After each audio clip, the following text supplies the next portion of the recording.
Naše každodenní rutiny obsahují chvíle, kdy se, i když jsme obklopeni lidmi, cítíme zvláštně odpojeni, jako bychom nebyli skutečně vnímáni, slyšeni nebo chápáni. Pocit opuštěnosti může být ohromující. Může se nenápadně vkrádat a usazovat hluboko v našich srdcích, což nás nutí přehodnocovat naši hodnotu, identitu a dokonce i smysl našeho bytí. Hledání pravé lásky se tak může jevit jako nekonečná a nejistá cesta, plná pochybností, emocionálních ran a nenaplněných očekávání. Přesto je klíčové pochopit něco zásadního. Láska v její nejčistší a nejautentičtější podobě není jen povrchní emocí. Podle Carla Junga představuje hluboký vnitřní proces. Není to jen prchavý okamžik vášně nebo idealizované spojení. Láska je spíše trvalou cestou k sebepoznání a vnitřnímu porozumění, kterou si každý z nás musí projít v určitém bodě života. Když pociťujete lásku, zažíváte odraz lásky, která již ve vás existuje. Láska nezačíná s druhou osobou, začíná ve vás. A když se cítíte osamělí, nemilovaní nebo emocionálně opuštění, je to výzva podívat se dovnitř a prozkoumat vztah, který máte sami se sebou. Jung nás vyzývá k tomu, abychom se ponořili do našeho vnitřního světa a zjistili, jak naše minulé zážitky, skryté obavy a pevně zakořeněné nejistoty ovlivňují naše vztahy s ostatními. Zeptejte se sami sebe. Milujete se tak, jak si zasloužíte? Podle Junga skutečná láska není okamžitá. Není to něco, co se zázračně objeví, když potkáte tu pravou osobu. Skutečná láska je náročná cesta, která nás nutí konfrontovat části sebe, které jsme potlačili, odmítli nebo skrývali. Tyto části označoval jako stín, emocionální zátěž, slabosti, bolest a nevyřešené vzpomínky. Skutečná láska zahrnuje čelit tomuto stínu, uznat jeho existenci a přijmout ho jako důležitou součást naší identity. Proces přijetí stínu nás nemá zničit, ale osvobodit. Klíčem k osobní transformaci a k prožitku opravdové lásky je to, čemu Jung říkal individuace. Je to cesta k tomu, stát se tím, kým máme být, a odhalit naše autentické já pod maskami, rolemi a společenskými očekáváními. Když vás někdo skutečně miluje, nesnaží se vás změnit na to, co chtějí, abyste byli. Nepokoušejí se vás přetvořit podle svých ideálů. Místo toho vás podporují v tom, abyste byli sami sebou, abyste objevovali svůj potenciál a šli vlastní cestou osobního růstu. Tato láska není majetnická, je osvobozující. Nezávisí na dokonalosti, ale je založena na akceptaci. Jung věřil, že láska je motor osobní evoluce. Je to mocný nástroj růstu. V nejvyšší formě nás láska vyzývá, abychom překonali svá omezení a čelili svým zranitelnostem, místo abychom se před nimi skrývali. Láska není bezpečný přístav dokonalosti, kde je vše snadné. Je to úrodná půda pro náš růst, prostor pro učení a vývoj, jak individuálně, tak ve vztahu k jiným. Z této perspektivy se láska stává cestou k autentičnosti, zrcadlem a pozváním prozkoumat hloubku toho, kým skutečně jsme a co v životě opravdu potřebujeme. Osamělost či pocit nelásky často neznamená pouze absenci jiných, ale spíše naznačuje, že jste se odcizili sami sobě. Carl Jung zdůrazňoval, že opravdová láska začíná tím, že přijmeme sami sebe. Pokud se nemáte rádi a neustále kritizujete nebo odmítáte části své identity, stává se nesmírně obtížné přijmout lásku od ostatních.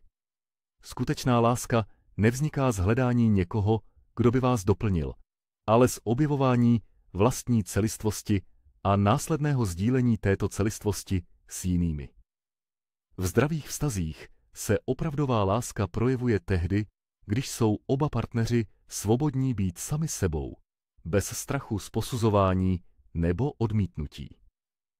Tento typ lásky je bezpodmínečný, nezávisí na očekáváních ani na potřebě, aby se druhý člověk změnil. Je založen na vzájemném respektu k individualitě a na hlubokém porozumění, že každý jedinec je unikátní bytostí, která si zaslouží lásku takovou, jaká je. Když vás někdo skutečně miluje, není tady proto, aby vás zachránil nebo vyřešil vaše problémy. Oprávněná láska neznamená emocionální závislost. Nestrácíte sami sebe v nitru druhého. Je to prostor pro společný růst. Jung věřil, že láska se rodí z autentického spojení, které může vzniknout pouze tehdy, když jsou oba lidé ochotni čelit svým strachům a temným stránkám. Tento proces si žádá odvahu a zranitelnost, ale především hlubokou touhu být pravdivý vůči sobě i druhému. Skutečná láska vás vyzývá k tomu, abyste nahlédli do svého nitra a objevili své skutečné potřeby a hranice. Nejde o dokonalost, ani o to, abyste se vešli do nějakého vzorce. Je to o upřímnosti k sobě samému a k tomu, co potřebujete. Tento typ radikální autentičnosti je základem transformačního vztahu, kde si oba lidé vzájemně pomáhají na cestě k seberealizaci a osobnímu růstu. Pokud se cítíte nemilovaní, možná byste se měli nejprve zeptat, zda jste ochotni milovat sami sebe tak, jak potřebujete být milováni. Jung nám připomíná, že opravdová láska není něco, co nacházíme vně, ale něco, co probouzíme uvnitř sebe. Teprve když si dovolíme milovat a přijímat všechny aspekty sami sebe, bez posuzování, můžeme začít přitahovat lidi, kteří nás skutečně vidí a oceňují. Láska tedy není pasivní zážitek. Je to aktivní síla, která vyžaduje každodenní úsilí, přítomnost, závazek a ochotu růst. Když vás někdo skutečně miluje, stojí po vašem boku nejen v dobrých časech, ale i během bouří, pochybností, uzdravování a transformace. Nevyhýbají se těžkým rozhovorům. Přijímají je s vědomím, že láska není o udržování pohodlí, ale o proměně v něco hlubokého a smysluplného. Jung viděl autentické vztahy jako odraz naší vnitřní cesty. Kvalita lásky, kterou dáváme a přijímáme, je přímo spojena s naší schopností poznat a pochopit sebe sama. Čím hlouběji se ponoříme do svého nitra, tím upřímnějšími se stáváme a tím smysluplnějšími se stávají naše spojení. Skutečná láska není pouhou emocionální výměnou, ale kokreativním aktem, společnou cestou k pravdě, sebeporozumění a autentičnosti. A pokud někdy ve svém životě pocítíte, že vám láska uniká mezi prsty, nebo že je určena pouze pro ostatní, může to být ideální chvíle zaměřit se na sebe. Začněte s posvátnou prací sebereflexe, kterou Jung s takovým nadšením podporoval. Teprve když se odvážíte být tím, kým skutečně jste, bez masek a pretencí, začnete přitahovat lásku, která vás nehodlá měnit, ale s otevřenou náručí vás přijme takové, jací jste. Tato cesta sebereflexe a akceptace vás osvobodí od vnějších očekávání a umožní vám být milován hluboce a upřímně. V průběhu života se často potýkáme s vnitřními boji, které nás nutí pochybovat o naší hodnotě. To je naprosto lidský pocit. Přestože to může být obtížné, může se to také stát katalyzátorem pro významnou osobní transformaci. Jung rozuměl tomu, že láska stejně jako sebereflexe není cílem, ale celoživotní cestou. Nejde jen o to najít lásku u druhých, ale především o objevování zdroje lásky, který už ve vás dřímá. To je místo, kde skutečná láska začíná. Podle Carla Junga není cesta k autentičnosti jednoduchá, ale je to hluboká, intimní zkušenost. Začíná ve chvíli, kdy přestaneme hledat to, co vždy bylo uvnitř nás, venku. V našich každodenních životech toužíme po potvrzení od druhých, od našich vztahů, úspěchů a okolí. Usilujeme o pochvalu, uznání a náklonnost, doufajíc, že nám potvrdí naši hodnotu. Ale pravda je, že skutečná láska začíná v okamžiku, kdy si uvědomíme, že nejdůležitější uznání přichází od nás samotných. Sebeláska není pouhým termínem z knih o osobním rozvoji, ale celoživotní praxí a vnitřní disciplínou. Znamená přijmout nejen naše silné stránky, ale i slabosti, bolest a nedořešené části nás samotných, stíny, které se snažíme skrýt. Jung nás skrze koncept individualizace povzbuzuje, abychom si uvědomili, že osobní růst není přímou cestou vzhůru. Je to složitá, vyvíjející se stezka plná bolesti, zmatku, ale i jasnosti a občasného klidu. Je to proces, při němž se setkáváme s těmi skrytými aspekty sebe sama, které jsme odmítali nebo se jich báli. Uzdravení nepřichází z potlačování těchto částí, ale z jejich integrace do celku naší identity. Nejde o odstranění temnoty, ale o naučení se žít s ní a vnímat ji jako součást celkového lidského prožitku.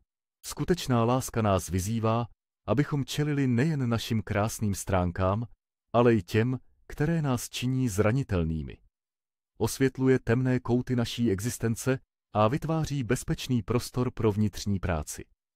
Někdo, kdo vás opravdu miluje, se nebude vyhýbat vaší zranitelnosti nebo nedokonalostem.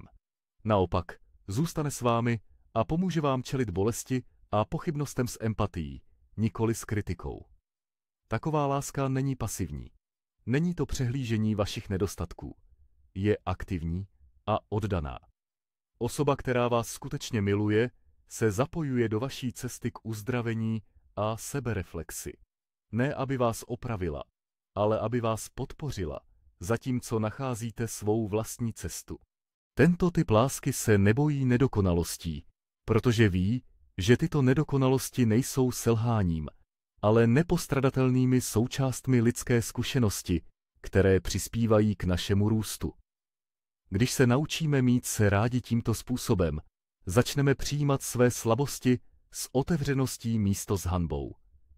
Přestaneme posuzovat svou hodnotu podle nerealistických standardů a začneme si vážit autentických emocionálních prožitků. Oprávněná láska se také projevuje v rámci svobody. Když vás někdo upřímně miluje, respektuje vaši samostatnost. Nemá snahu vás měnit na verzi, kterou by chtěl. Místo toho je vedle vás, podporuje váš osobní růst, vaši pravdu a jedinečnost. Tento typ lásky vytváří posvátné místo, kde mohou oba partneři být zcela sami sebou, aniž by se obávali odmítnutí nebo kritiky. Svoboda v tomto kontextu neznamená odcizení, ale naopak. Emocionální pouto se prohlubuje, když se oba cítí v bezpečí být zranitelní, otevřeně vyjadřovat své pocity a žít autenticky. Láska, která tuto svobodu nabízí, se stává projevem hlubokého respektu. Nekontroluje, neovládá ani nevyžaduje. Přijímá milovaného na jeho vlastní cestě k objevování sebe sama a k růstu. Ne odděleně, ale společně. Jung nás učí, že pravá láska nás proměňuje. Povzbuzuje nás ne však destruktivním způsobem, nýbrž tak, že v nás probouzí naše nejsilnější a nejmoudřejší stránky. Vyzývá nás, abychom se posunuli, rostli, opustili komfortní zónu a vstoupili do neomezeného neznáma toho, čím bychom mohli být. Ale tato výzva není destruktivní. Je to posvátný impuls, láska, která nás motivuje, nikoli proto, že by chtěla změnu, ale protože věří v náš potenciál a inspiruje nás, abychom ho naplnili. Opravu milující člověk vás nevidí jako zlomeného nebo neúplného. Nesnaží se vás opravovat. Vidí ve vás někoho s velkým potenciálem, někoho, kdo se neustále vyvíjí. A právě tento typ lásky nás nakonec vede k transformaci. Skrze lásku získáváme sílu čelit našim stínům a přijímat naše limity bez pocitu hanby. Začínáme integrovat všechny ty části sebe, které jsme odmítali. Učíme se vítat nejen své světlo, ale i svou temnotu, s vědomím, že obojí je nezbytné k dosažení celistvosti. Díky této integraci se přibližujeme k našemu nejautentičtějšímu já, k tomu, kým jsme vždy měli být. Láska se stává zrcadlem. Ne pouze odráží, kým jsme teď, ale zároveň ukazuje, čím bychom se mohli stát. Oprávněná láska se nespokojí s povrchními komforty. Ponoří se do naší psychiky, do našich obav a tužeb. Odhaluje nám bariéry, které jsme si vytvořili ze strachu a nejistoty. A tím, že nám je ukazuje, dává nám sílu je zbořit. Ale dejte si pozor, tato transformační cesta není rychlá ani snadná. Jak řekl Jung, cesta k autentičnosti je dlouhá a plná překážek. Ale pravá láska jde s námi, ne jako jednoduché řešení našich problémů, ale jako mocná síla, která nás vyzývá čelit životním zkouškám s odvahou a hlubokým sebeporozuměním. Skrze tuto transformační cestu se naučíme, co to skutečně znamená být milován. Ne za masku, kterou nosíme, ani za role, které hrajeme, ale za to, kým skutečně jsme v nejhlubších koutech naší existence. Když se cítíte nemilovaní, prvním krokem je obrátit se dovnitř. Jung nás nabádá, že vše, co potřebujeme, už je v nás, čekající na to, aby bylo objeveno a přijato. Teprve když si dovolíme mít rádi to, kým jsme, bez souzení a odmítnutí, stáváme se schopnými přijímat pravou lásku od ostatních. Láska se tak stává společnou cestou, na níž se dva lidé setkávají, aby spolu rostli a vyvíjeli se, přičemž přijímají jak své světlé, tak temné stránky. Oprávněná láska se neobjevuje vždy tak, jak ji očekáváme. Není to pohádka ani bezproblémový příběh, ale spíše prostor, kde se krása a nedokonalost harmonicky doplňují. Každý vztah, který se prohlubuje v lásce, se nevyhnutelně dostává do momentů napětí a těžkostí. To však neznamená, že láska je slabá.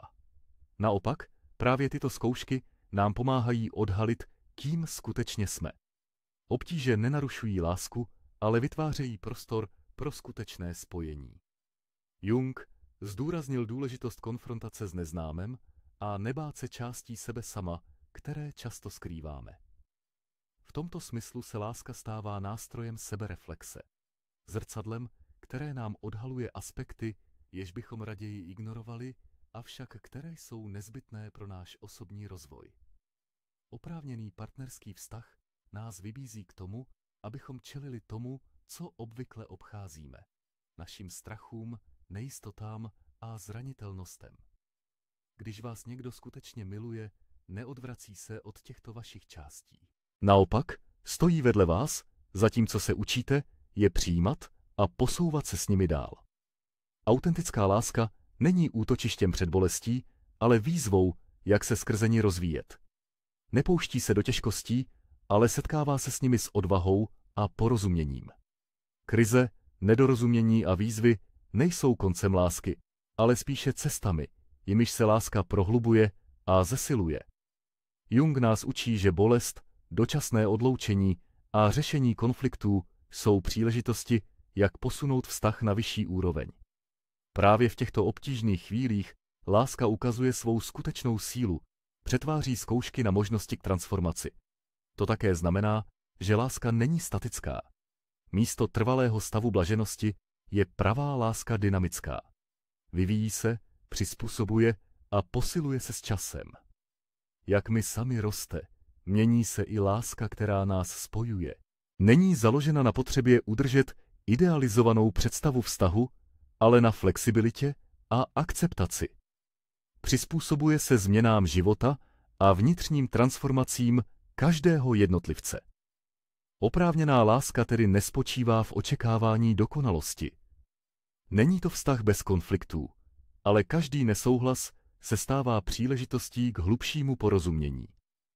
Jung nás vyzývá, abychom viděli lásku jako nejen bezpečný přístav, ale také jako prostor, kde lidé mohou svobodně růst, objevovat svůj potenciál a, co je možná nejdůležitější, být viděni a přijímáni takoví, jací ve skutečnosti jsou, bez masek a pretencí. Když někoho opravdově milujete, přijímáte ho takového, jaký je, se všemi jeho silnými a slabými stránkami, obavami a momenty zranitelnosti. Oprávněná láska se neprojevuje ve všem dokonalém, ale žije v skrytých koutech a tichých gestech každodenní péče. Nachází se v prostém bytí vedle sebe, když je to nejvíce potřeba. I když může být láska náročná, je to také zdroj naší největší síly pokračovat. Jung rozuměl tomu, že láska není jen emocionální zážitek, ale také hluboce psychologická a duchovní zkušenost. Integruje všechny aspekty našeho bytí a vede nás k celistvosti. Láska nás vyzývá k tomu, abychom spojili roztržené části naší bytosti. Není to jen o spojení s někým jiným, ale také o smíření s těmi vnitřními aspekty, které jsme opomíjeli nebo odmítali. Když milujeme, nečelíme jen partnerovi, ale i sami sobě. A právě skrze tuto konfrontaci nacházíme hlubší vnitřní klid. Osoba, která tě skutečně miluje, ti poskytuje prostor pro tuto integraci. Není to pouze o emocionální podpoře nebo náklonnosti. Jde o vážný závazek k tvému osobnímu růstu. Tato osoba je připravena doprovázet tě na cestě k sebedůvěře a sebevědomí. Povzbuzuje tě, abys byl sám sebou, aniž bys musel měnit své já, abys vyhověl očekáváním druhých. Láska se stává průvodcem, silou, která ti pomáhá odhalit a přijmout tvou pravou podstatu. Tento typ lásky, i když může být občas bolestivý nebo náročný, se stává cestou k opravdové svobodě. Není majetnická nebo kontrolující. Naopak ctí autonomii ostatních a podporuje svobodu být sám sebou. Nevyžaduje, aby se vešel do nějakého idealizovaného obrazu. Naopak vybízí každého, aby se plně vyjádřil a respektoval jedinečnost vlastní zkušenosti. Klíčovým prvkem hlubokého milujícího vztahu je schopnost být si navzájem zranitelný. Místo skrývání svých slabostí pravá láska je vítá. Zranitelnost se stává společným prostorem pro růst, kde mohou oba partneři zkoumat svou identitu bez strachu z posuzování nebo odmítnutí. Tento typ lásky není založen na dokonalosti či fasádách. Je hluboce zakořeněn v vzájemném přijetí naší společné lidskosti. Na konci je to podstata skutečné lásky. Z pohledu Junga je láska transformativní zkušeností, která zahrnuje sebeuvědomění, zranitelnost, růst a nakonec svobodu. Není to pasivní, ani povrchní jev. Není to jen prchavý pocit nebo romantická iluze. Je to cílený a trvalý závazek k objevování vlastního pravého já a umožnění druhé osobě udělat totéž. Je to aktivní a odvážný čin kráčet vedle někoho, kdo se orientuje na své vlastní cestě k autentičnosti. Když skutečně milujeme, nebereme v potaz jen vnější vlastnosti, chování nebo společenské role druhého. Objevujeme hloubku jejich existence, která zahrnuje jejich sny, obavy, touhy, stíny i světlo. Pravá láska vidí za masku a do duše, rozpoznává chaos, protiklady a krásu uvnitř této osoby. A tím se stává zrcadlem, skrze které můžeme lépe vidět i sami sebe. Právě díky této hluboké vědomé lásce dochází k skutečné transformaci jak v jednotlivci, tak ve vztahu samotném. Je přirozené hledat lásku v ostatních, ale Jung nám připomíná, že skutečným klíčem není jen přijímat lásku, ale také ji umět dávat, otevřeně a bez překážek, stejně jako ji přijímat.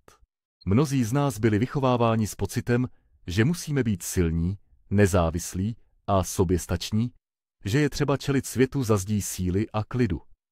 Zranitelnost v takovém kontextu je považována za slabost, avšak tento postoj nám brání prožívat plnou hloubku lásky. Skutečná láska si žádá otevřenost a ochotu být viděn takový, jaký jsme, se všemi našimi složitostmi, nedokonalostmi a protiklady. Až když si dovolíme být opravdu zranitelní, jsme schopni otevřít své srdce a vpustit někoho do našeho života. Teprve tehdy se nám otevírá cesta k transformační síle lásky. Oprávněná láska není obchodní transakcí. Nejde o to něco dávat, abychom za to něco získali. Je to místo, kde láska volně a neustále proudí mezi dvěma lidmi, vytvářející živé a dýchající spojení.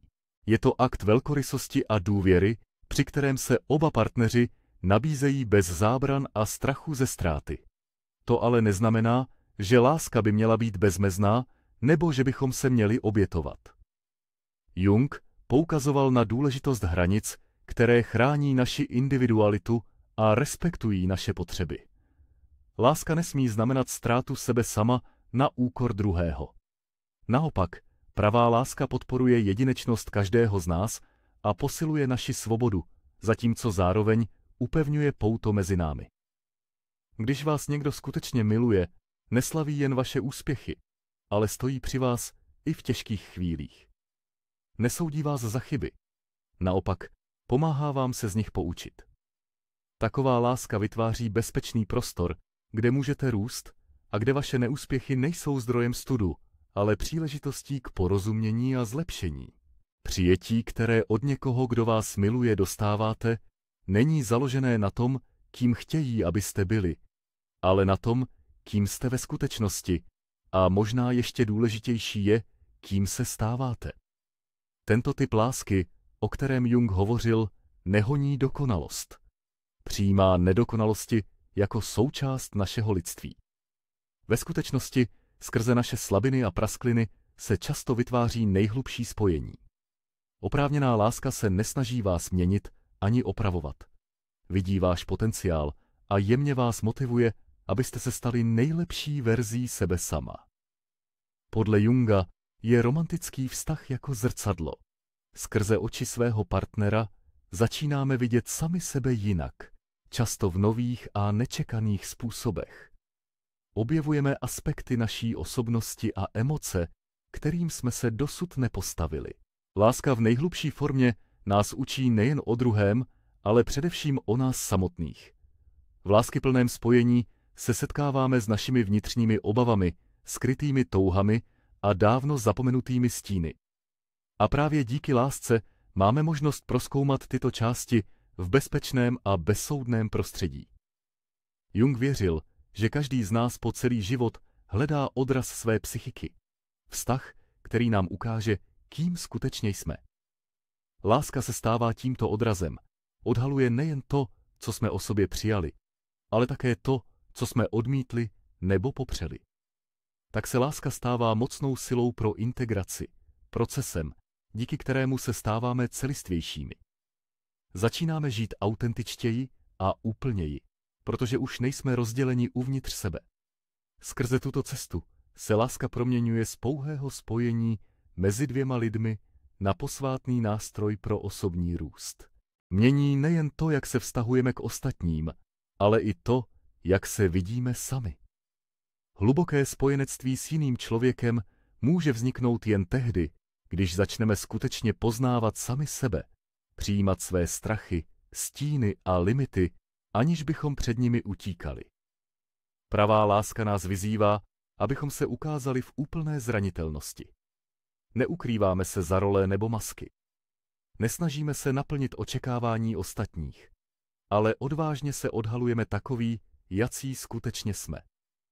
Pouze když shodíme břemeno ega a pochybností, můžeme vstoupit do vztahu, který není založen na iluzích, ale na podstatě naší identity. Tento typ lásky si žádá odvahu. Vyzývá nás, abychom měli dostatek statečnosti odhalit svá srdce, i když cítíme strach. Zranitelnost se místo slabosti stává základem intimity. A nezapomeňte, že takovou lásku není snadné najít ani udržet. Oprávněné vztahy, které přesahují pouhou přitažlivost, vyžadují úsilí.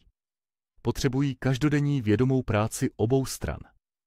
Láska není o okamžitém uspokojení ani o neustálém hledání potěšení. Je to živý a vyvíjející se proces, který se buduje den za dnem skrze trpělivost, vzájemný respekt a hluboké porozumění. Každé drobné gesto laskavosti, každé slovo podpory a každý okamžik emocionálního spojení tvoří cihly, na nichž je láska postavena. Jak čas plyne, tyto malé činy se hromadí a utvářejí silné a trvalé pouto. Láska se stává nejen odrazem toho, co si navzájem dáváme, ale také zrcadlem naší společné ochoty růst a vyvíjet se, jak jako jednotlivci, tak jako pár. Pravá láska v tomto kontextu není o vlastnění nebo závislosti. Je o svobodě. Svobodě být plně sám sebou a odvaze umožnit druhému, aby činil totéž. Nejde o to se navzájem doplňovat, ale kráčet společně po cestě, kde jsou oba lidé celiství a vyvíjející se. Není ukotvena v kontrole nebo strachu, ale v hlubokém duchovním porozumění tomu, že transformace je možná skrze spojení, upřímnost a především lásku. Jak říkal Carl Jung, láska není statická. Není to momentální emoce, která se objevuje a mizí. Láska je živá a dýchající síla, kterou musíme aktivně budovat, vyživovat a chránit. Vyzývá nás k růstu, k plné přítomnosti a k pochopení, že nejhlubší a nejvýznamnější vztahy vyžadují náš čas, energii a neustálou ochotu být autentickými. Láska ve své nejčistší formě není jen o druhé osobě, ale i o tom, kým se stáváme v jejím přítomnosti. Stává se silným procesem sebereflexe, který ovlivňuje nejen naše vztahy s ostatními, ale i to, jak se vnímáme sami. Tento typ lásky nás vyzývá k introspekci, abychom čelili svým omezujícím přesvědčením, zbavili se strachů, které nás svazují, a plně přijali svou lidskost ve všech jejich komplexních podobách. Skutečná láska nám umožňuje vidět sebe takové, jací jsme, ve světle i ve stínu, a přijmout celé spektrum naší identity bez soudů. Pravá láska není rychlé řešení ani romantický únik. Je to hluboká a někdy obtížná cesta k sebereflexi a radikálnímu přijetí. Otevírá nám oči k tomu, co leží za našimi nejistotami, a připomíná nám, že klíčové je, jak autenticky se nabízíme životu a druhým. Jakmile začneme plně milovat sami sebe, když se k sobě chováme s laskavostí, soucitem a pravdou, připravujeme se na to, abychom dávali a přijímali lásku v její nejčistší podobě. A teprve tehdy, když jsme uvnitř celiství, přitahujeme vztahy, které dělají víc, než jen vyplňují prázdnotu. Inspirovat, vyzývat a povznášet nás k nejlepším verzím nás samých. Oprávněná láska ve své nejhlubší podstatě není pouze vztah s jinou osobou, ale spojení s naší vlastní duší.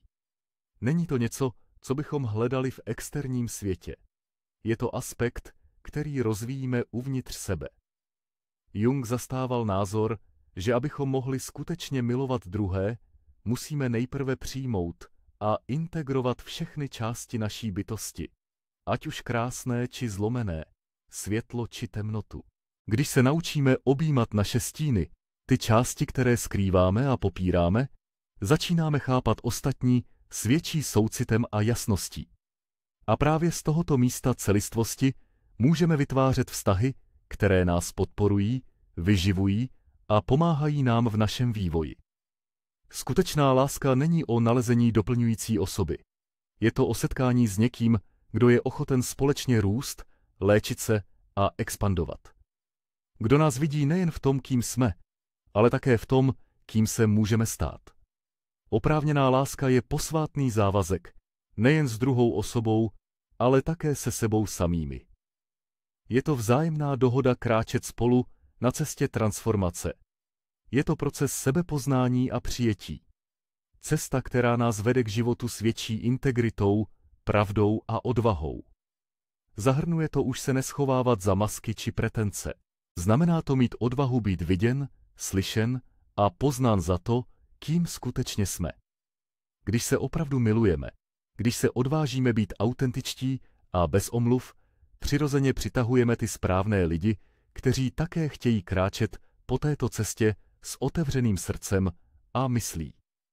Nejhlubší vztahy nejsou založeny na dokonalosti, ale na zranitelnosti, porozumění a neochvějné podpoře osobního růstu jeden druhému. Tyto vztahy se stávají zrcadly naší vnitřní cesty. Stejně jako láska, kterou pěstujeme k sobě, odrážejí naše individuální cestování směrem k seberealizaci a autentičnosti. Proto je důležité si uvědomit, že láska není magický lék na naše problémy. Není pohádkovým koncem. Přesto je jedním z nejsilnějších nástrojů, které máme, pokud je prožívána z místa pravdy. Láska nás mění. Nutí nás k evoluci. Vyzývá nás, abychom se stali lepšími a vědomějšími lidmi. Vyzývá nás čelit našim limitům, přijmout naši vnitřní tmu a překonávat komfortní zóny, které jsme si vybudovali.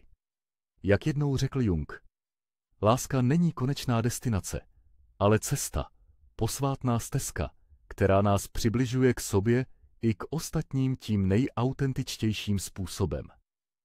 Pokud vám tato zpráva rezonuje, vyzývám vás, abyste se na chvíli zamysleli nad tím, jak se láska projevuje ve vašem životě. Dovolujete si být zranitelní. Milujete se tak, jak si opravdu zasloužíte. Skutečná láska začíná uvnitř.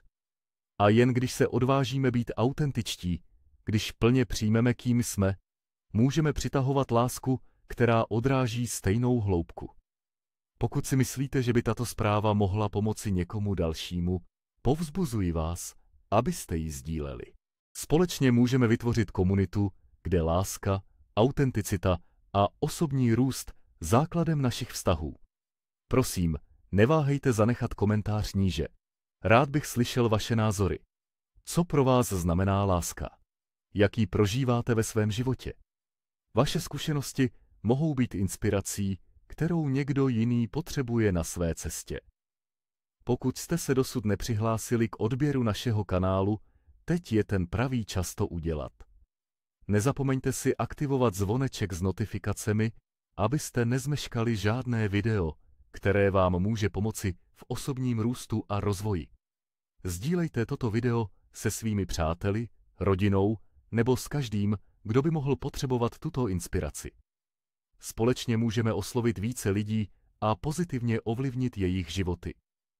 Děkujeme, že jste součástí této cesty a naší komunity. Těšíme se na vás v dalším videu, kde budeme dále zkoumat, jak se transformovat a žít autentičtější a naplněnější život. Nezapomínejte, že pravá láska začíná uvnitř vás. Carl Jung nám zanechal hluboké a transformační dědictví, které nám umožňuje prozkoumat neznámé oblasti našeho bytí. To, co přinesl, nebyla jen teoretická filozofie nebo psychologická koncepce. Byla to výzva, abychom se pustili na osobní cestu k odhalení pravdy, jež má moc změnit náš pohled na život. Pokud jste někdy pocítili, že vám v životě něco chybí, že ve vás zůstává prázdnota, kterou nic zvenčí nedokáže zaplnit, jste na správném místě. Tato nadčasová zpráva je určena právě vám. Jung ve svých raných pracích, kdy se zabýval složitostmi lidské psychiky, pochopil zásadní pravdu.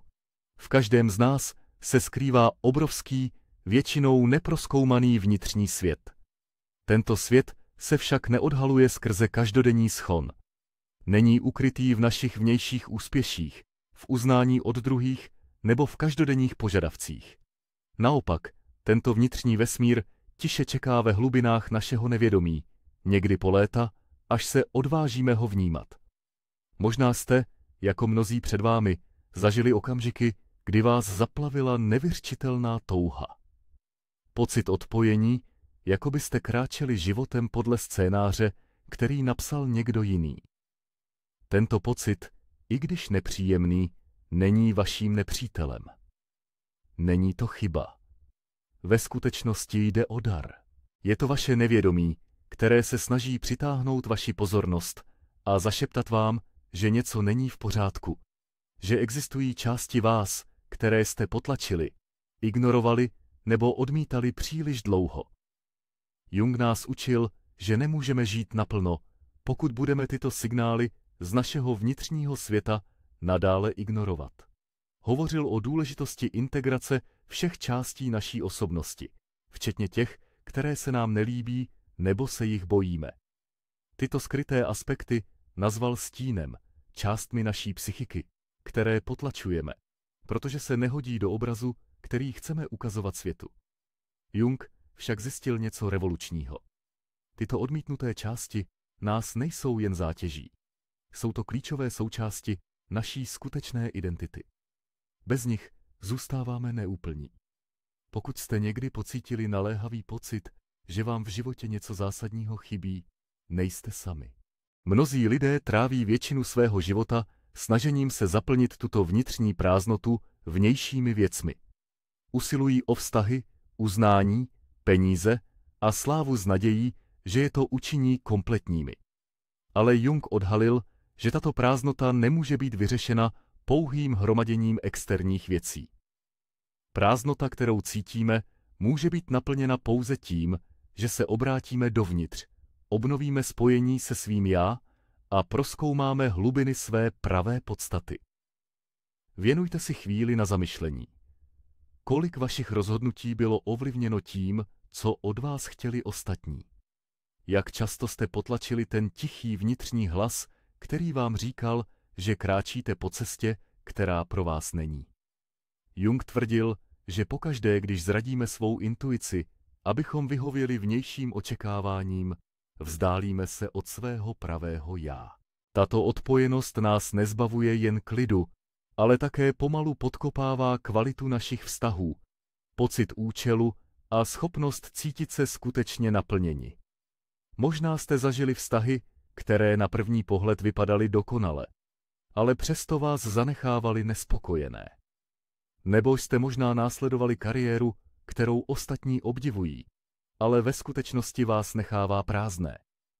To nejsou náhody, ale signály z vašeho podvědomí, které vás vyzývají k zastavení, zpochybnění a přehodnocení směru vašeho života. Cesta do vlastního stínu se může zdát děsivá. Zahrnuje totiž uznání a přijetí částí sebe, které jste možná skrývali roky, či dokonce desetiletí. Znamená to čelit svým strachům a nejistotám, které jste se snažili ignorovat. Ale zde je klíč. Čím více se snažíte utéct před svým stínem, tím více nad vámi získává moc. Nezmizí jen proto, že se rozhodnete ho ignorovat. Ve skutečnosti se stává silnějším a narušujícím, ovlivňuje vaše rozhodnutí, sabotuje vaše vztahy a omezuje vaši schopnost žít autenticky. Když však konečně zvolíte cestu konfrontace se svým stínem, když se odvážíte vkročit do temnoty s otevřenýma očima a srdcem, začne se dít něco úžasného. Cítíte se lehčej, svobodněji. Objevíte vnitřní klid. Uvědomíte si, že ty části vás, kterých jste se báli, nejsou vašimi nepřáteli, ale chybějícími kusy, klíčem k vaší celistvosti. Představte si, jak by váš život mohl vypadat, kdybyste přestali usilovat o dokonalost a snažit se potěšit ostatní. Kdybyste se místo toho zaměřili na to, být pravdiví a být sami sebou. To je podstata Jungovy myšlenky. Celistvost není o dokonalosti, ale o přijetí všech částí sebe, včetně těch komplikovaných a stinných. Když začnete integraci a dovolíte si vidět, přijmout a znovu integrovat částí sebe, které byly skryté, vaše realita se začne měnit. Vztahy se prohlubují a už necítíte potřebu neustále hledat potvrzení nebo se přizpůsobovat očekáváním ostatních. Začnete přitahovat lidi, kteří sdílejí vaši pravdu, kteří vás vidí a oceňují takového, jaký skutečně jste. Tato nová spojení jsou hlubší a smysluplnější, založená na sdílené autenticity, nikoli na maskách a iluzích. Samozřejmě, tato cesta je plná výzev. Jung jasně říkal, že čelit sobě, opravdu čelit sobě, vyžaduje velkou odvahu. Není snadné přiznat, že některé části nás jsou zraněné nebo vystrašené. Ale Jung věřil v něco nesmírně silného, že nepohodlí, které během tohoto procesu cítíme, není trestem, ale cenou za transformaci. Je to spojnice mezi životem, který žijeme, a tím, pro který jsme skutečně stvořeni. Zaznamenali jste někdy, jak se určité vzorce neustále opakují ve vašem životě. Možná se stále ocitáte ve vztazích, kde se cítíte nedocenění, nebo se neustále rozhodujete pro cesty, které vedou k frustraci místo naplnění. Podle Junga nejsou tyto vzorce náhodné. Jsou to jazyk nevědomí, signály a zakódované zprávy, které nám ukazují, co se potřebujeme naučit, čemu se musíme postavit a co je třeba integrovat. Dokud se s těmito vnitřními lekcemi nesetkáme, budeme je opakovat neustále. Protože nevědomí se nevzdává.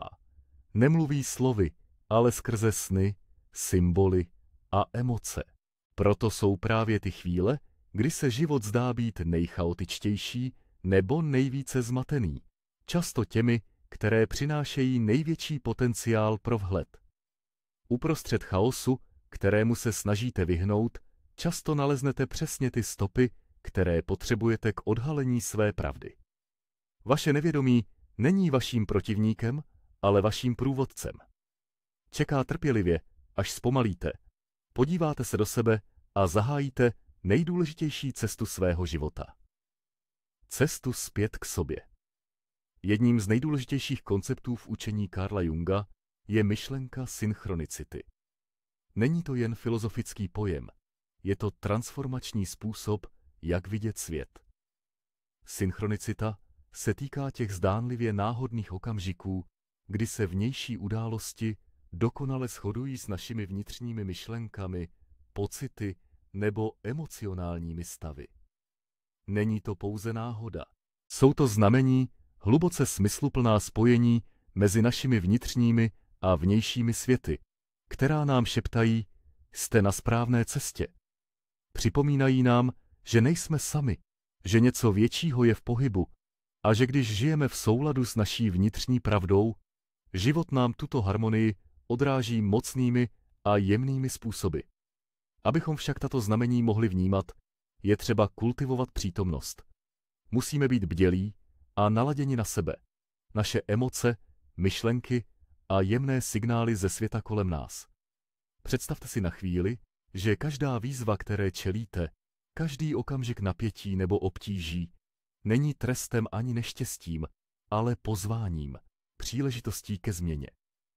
Co kdyby každá překážka nebyla zdí, která blokuje vaši cestu, ale dveřmi, které vedou k hlubšímu porozumění, k osobnímu růstu, k částem sebe, které teprve objevujete. Tento posun v perspektivě mění vše. Transformuje, jak vykládáte své boje a především, jak žijete svůj život. Přestanete se bránit změnám a bát se nejistoty. Místo toho ji začnete přijímat. Chaos začnete chápat ne jako něco, čemu se vyhnout, ale jako úrodnou půdu pro transformaci, učení a vnitřní sílu, která má zakořenit. Život se stává méně o kontrole a více o důvěře. Důvěře v sebe, v proces a v neviditelné síly, které vás vedou zevnitř. Na vaší cestě narazíte na lidi, kteří se snaží vás definovat. Společnost se svými očekáváními a normami se pokusí vás formovat do něčeho, co zapadá do předem určených škatulek. Řekne vám, kým byste měli být, jak byste se měli chovat, kterou cestou musíte jít, abyste byli přijati nebo úspěšní. Ale Jungova práce nám připomíná, že skutečné naplnění nepřichází z konformity, ale z autenticity, z odvahy žít svou vlastní pravdu, i když to znamená jít proti proudu. Když se rozhodnete vydat se na svou vlastní cestu, začnou se ve vás dít hluboké změny. Vaše kroky budou vycházet z vnitřního povědomí, nikoli ze strachu nebo z touhy potěšit ostatní. Nová rozhodnutí se rodí z opravdového závazku být věrní sami sobě. To je jádrem vnitřní proměny, která vás osvobozuje a dává vám právo žít život, který se skutečně cítí jako váš. Není to život formovaný vnějšími očekáváními, ale tím, co vychází z vaší vnitřní jasnosti a odvahy. Možná se ptáte, jak začít. Odpověď je překvapivě jednoduchá. Začněte tím, že opravdu nasloucháte. Naslouchejte své intuici, tomu jemnému vnitřnímu hlasu, který vás vždy tiše vedl, i když jste ho často ignorovali. Vnímejte své emoce, i ty, které jsou bolestivé nebo těžké. Tyto pocity mají pro vás důležitá poselství. Naslouchejte svému tělu, jeho jemným signálům jako odpovědím na vaše okolí, rozhodnutí a lidi ve vašem životě. To jsou způsoby, jakými s vámi vaše nevědomí komunikuje. Když začnete věnovat pozornost, váš vnitřní svět se začne otevírat. Není to úkol na jedno použití, ale celoživotní vztah se sebou samým, praxe sebereflexe a soucitu. Každý den si najděte čas na to, abyste se posadili, zamysleli se, psali si deník, meditovali, nebo prostě byli v tichu a naslouchali. Jak to budete dělat? Vaše spojení s vlastní pravdou se prohloubí. Stává se silnějším, stabilnějším a živějším. Začnete vnímat život jako příběh, který má smysl, váš vlastní příběh. To neznamená, že se vyhnete výzvám, ale že se k nim postavíte s větší odolností a důvěrou ve své schopnosti. Jung tento proces nazval individuací, cestou k celistvosti, k tomu, kým jste vždy měli být. Nejste tu proto, abyste se stali někým novým, ale abyste znovu objevili části sebe, které jste ztratili nebo skryli. Vaše sny, obavy, touhy i stíny. Individuace je proces integrace všeho, čím jste. Je to o tom stát se celistvým, nikoli dokonalým, ale kompletním. Abyste toho dosáhli, musíte se naučit pouštět. Pusťte přesvědčení, která vás brzdí. Pusťte vztahy, které vás vysávají. Pusťte verze sebe, které už neodrážejí vaši pravou podstatu. Pustit není slabost. Je to projev síly. Je to odvážný krok, jak udělat prostor pro nové, neznámé a vzrušující. Zeptejte se sami sebe, zda se držíte něčeho, co už dávno ztratilo smysl. Možná vztahu, který vás už netěší, nebo práce, která vás neuspokojuje. Ale držíte se jich ze strachu z toho, co by mohlo přijít. To jsou signály, pozvání od vašeho hlubšího já, které vás vyzývá k pohybu a růstu. Když se konečně osvobodíte od toho, co vám neslouží, uděláte krok do neznáma. Ano, může to být děsivé, ale také neuvěřitelně osvobozující, protože právě v této nejistotě začíná skutečná transformace. Je to místo, kde se zhmotňuje magie, kde se otevírají nové možnosti a přicházejí noví lidé do vašeho života. Abyste se sem dostali, musíte důvěřovat. Důvěřovat sobě a důvěřovat procesu. Věřte, že i když se život nevyvíjí podle vašich představ, nacházíte se přesně tam, kde byste měli být. V chaosu existuje skrytý smysl. Vaše nevědomí, které Jung vnímal jako úzce propojené s vesmírem, vás vždy vede, podporuje a motivuje stát se tím nejlepším já. A především, důvěřujte tomu, že vše, co potřebujete, již nosíte uvnitř. Síla, jasnost, moudrost a odvaha, to všechno ve vás vždy bylo, čekající na vaše probuzení k pravdě, že nejste zlomení ani ztracení, ale neustále se vyvíjíte. Stáváte se. A právě v tomto procesu stávání se spočívá největší síla ze všech. Síla žít život, který je autentický, smysluplný a plně váš. Tato cesta není určená jen pro vás. I když se sebezpytování může zdát jako osobní a intimní záležitost, obklopení lidmi, kteří skutečně podporují váš růst, může mít obrovský význam. Hledejte hluboká spojení, vztahy, které vás motivují, vyzývají a inspirují k tomu, abyste byli více sami sebou, nikoli méně. Tito lidé fungují jako zrcadla, odrážející vaše vnitřní světlo a pomáhající vám stát se tou nejlepší verzí sebe sama. Nezapomínejte, že každý krok, který na této cestě učiníte, má dalekosáhlý dopad, který přesahuje vaši osobní zkušenost. Carl Jung tvrdil, že transformací našeho individuálního vědomí přispíváme k evoluci kolektivního vědomí. Jinými slovy, když se rozhodnete léčit své rány, čelit svým stínům a žít v pravdě a autenticity, měníte nejen svůj život, ale také vytváříte vlnu, která inspiruje a posiluje lidi kolem vás. Skutečná síla této myšlenky nespočívá jen v jejím pochopení, ale v jejím prožívání. Každý den, každá chvíle vám nabízí novou příležitost vybrat si autenticitu místo konformity. Naslouchejte tichému hlasu své intuice, místo chaosu okolního světa a slaďte své činy s hlubší pravdou toho, kým jste. Tyto malé, pravidelné činy odvahy každý den vedou k trvalé transformaci vašeho života. Představte si na chvíli život, ve kterém se každé ráno probouzíte s pocitem celistvosti, skutečně propojeni s sebou a světem okolo. Život, kde už necítíte tlak nosit masku nebo žít podle očekávání, která nikdy nebyla opravdu vaše. Život, kde vše, co děláte, přirozeně vychází z místa pravdy, nikoli z pocitu povinnosti. Tento způsob života není nějaký nedosažitelný sen.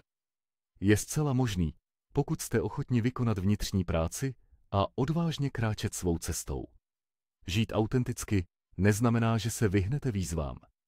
Neznamená to, že nikdy nezakopnete nebo se nebudete cítit ztraceni.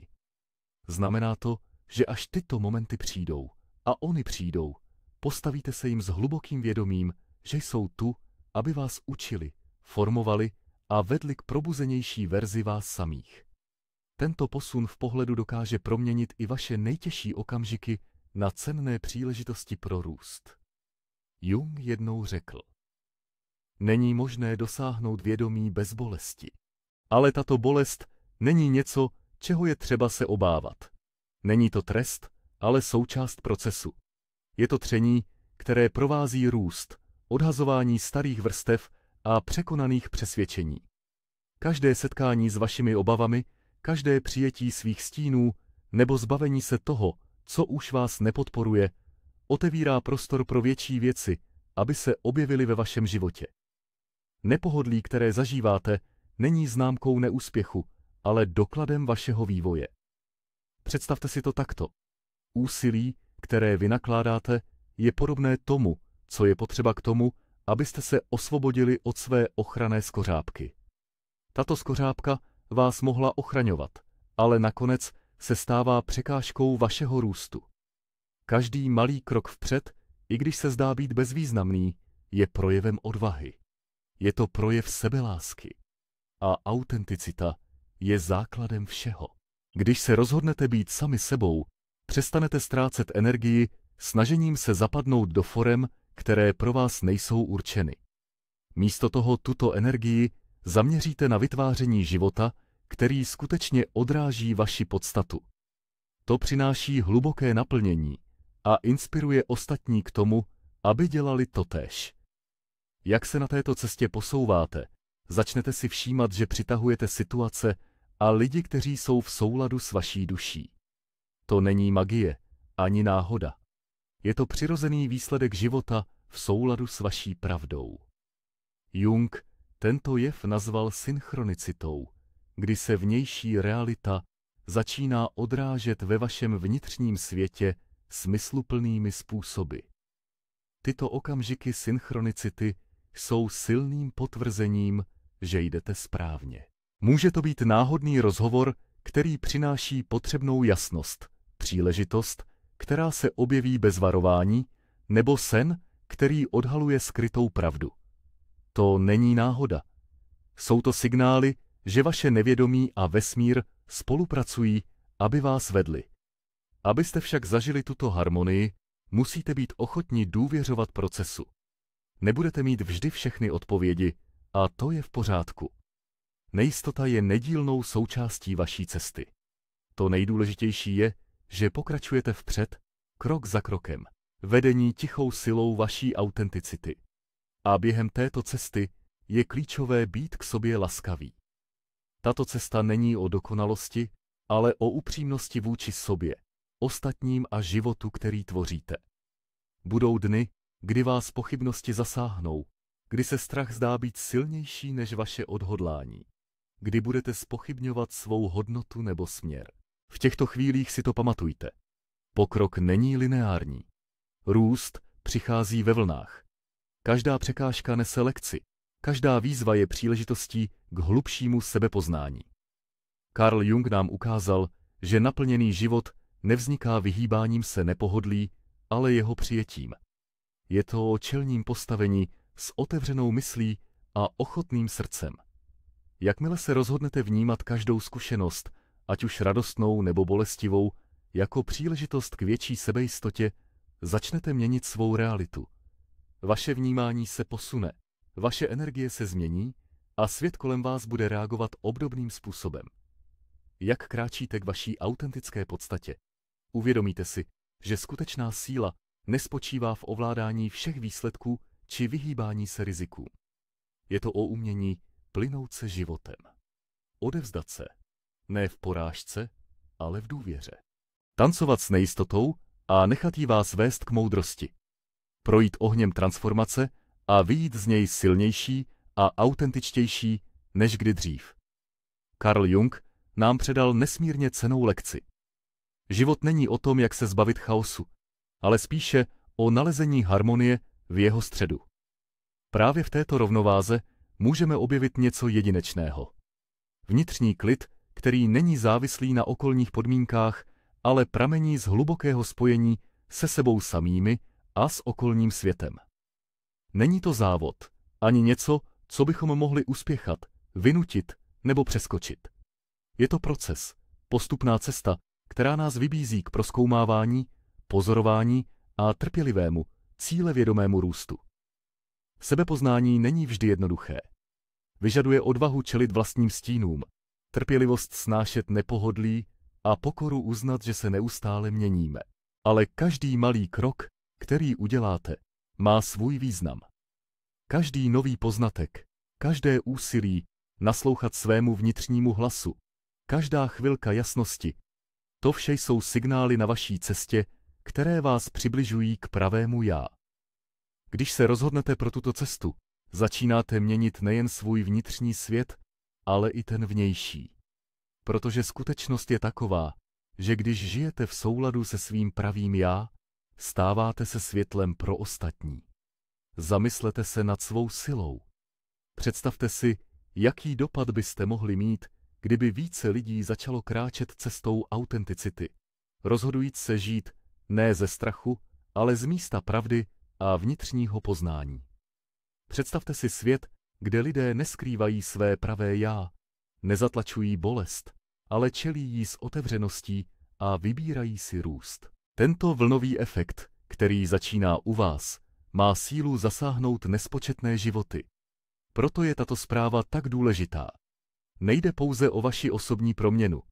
Týká se to toho, jak se vaše změna stává zrcadlem a inspirací pro ostatní, aby zahájili svůj vlastní proces. Každým sdílením, každou upřímností ve vztazích přispíváte k mnohem širší změně. Pomáháte vytvářet prostor, kde se lidé cítí bezpečně být sami sebou, kde je autenticita cennější než dokonalost a kde je růst chápán jako cesta na celý život, nikoli jako cíl. Nyní je čas jednat. Pokud vás tato slova oslovila, pokud ve vás vzbudila něco hlubokého, neskrývejte to.